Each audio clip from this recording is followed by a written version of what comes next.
چې کله دا د شق صدر واقعه وشوله، د دین بعد بیا د پیغمبر علیه السلام په شام مبارک باندې، یعنی د دوانو اوږو ترمنځ او د زړه نه ګس طرف ته، د زړه په مقابل کې ګس طرف ته دغلته د نبوت مهر لګېدلی.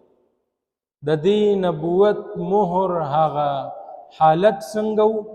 دا علما لیکي چې د کوترې د اګۍ په شانتې ګول او د هغې عمره په سایز کې هم دا شاته داسې یو مهر لګېدلی و په پیغمبر علیه السلام د اوږو ترمنځ. او د دې وجه څه دپاره دا مهر لګېدلی و؟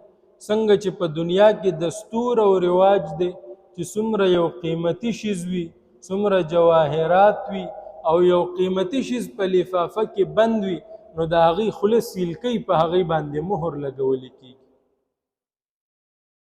دغه رنګ د پیغمبر علیه السلام په زړه مبارک کې او سینه مبارکه کې کم چې د علوم او اسرار خزانې پرتې دي او هغه قیمتي ملغلرې د هغې د تحفظ دپاره شا باندې چې کم دی دا مهر لګولی شوی.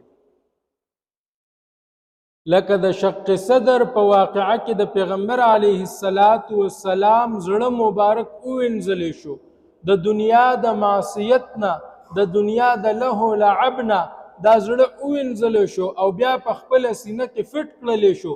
بیا د دغه سینې په لار باندې دا مهر ولګولی شو. دا علامه ده د دې خبرې چې په دې سینه کې چې کم زړه پروت دی دا د معصیت نه محفوظ دی، دا د شیطانی خیالاتو نه محفوظ دی، دا شیطانی وساوسو نه محفوظ دی. لکه نن سبا لوګو دا یو برانډ دی، قیمتي برانډ چې موږ د هغې یو شي اخلو ګورو په هغه برانډ باندې، په هغه پیس باندې د دې کمپنۍ لوګو شته دی که نشته دی؟ چې چېرته لوګو لګېدلی او دا اوریجنل دی، دا بالکل ایک نمبر دی. نو دا مهر نبوت دا لوګو ده د الله رب العزت د طرف نه د پیغمبر علیه السلام په زړه مبارک باندې چې دا زړه د هر قسمه معصیت نه، د هر قسمه شیطانی خیالات او وساوس نه محفوظ او مأمون دی. نو حضرت حلیمه سعدیه رضی الله تعالی عنها چې کله دا حالات ولیدل، چې کله ګوري د وریځو ټوکړه د پیغمبر علیه السلام په سر مبارک ده او په پیغمبر علیه السلام سورې کوي، کله ګوري چې دغه د شق صدر واقعه را پیښیږي، کله نور یو ځلې داسې وشو چې حضرت حلیمه سعدیه رضی الله تعالی عنها تلې د بازار ته، دوانو جانو سردار محمد مصطفی صلی الله علیه وسلم هم ورسره دی، خپل خاوند حارث هم ورسره دی.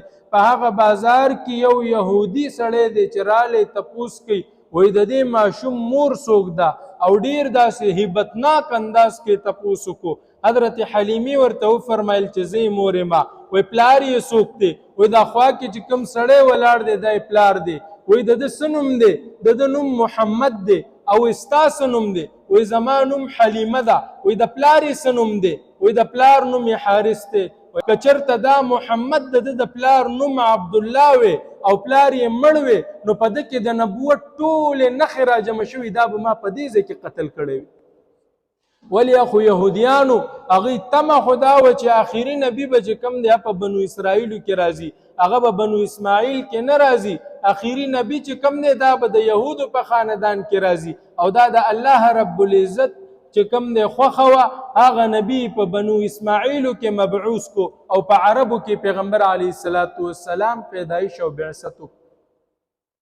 نو دارنګې واقعات چې کله حضرت حلیمه سعدیه رضی الله تعالی عنها ولیدل، هغه ډېره زیاته فکرمند شوه او په زړه کې ورسره یو خوف او یره لاحقه شوه چې دا خو ډېر برکتي ماشوم دی، دا خو ډېر د خیر والا ماشوم دی او هسې نه زما په تربیت او پرورش دوران کې دته څه تکلیف ورسي، دا یهود ورته څه تکلیف ونه رسي، شیاطین او جنات ورته څه تکلیف ونه رسي. نو واپس یې راوستو حضرت بیبي آمینې صاحبې له چې دا ماشوم چې ما کم بوتلی و زه واپس تا ته حواله کومه.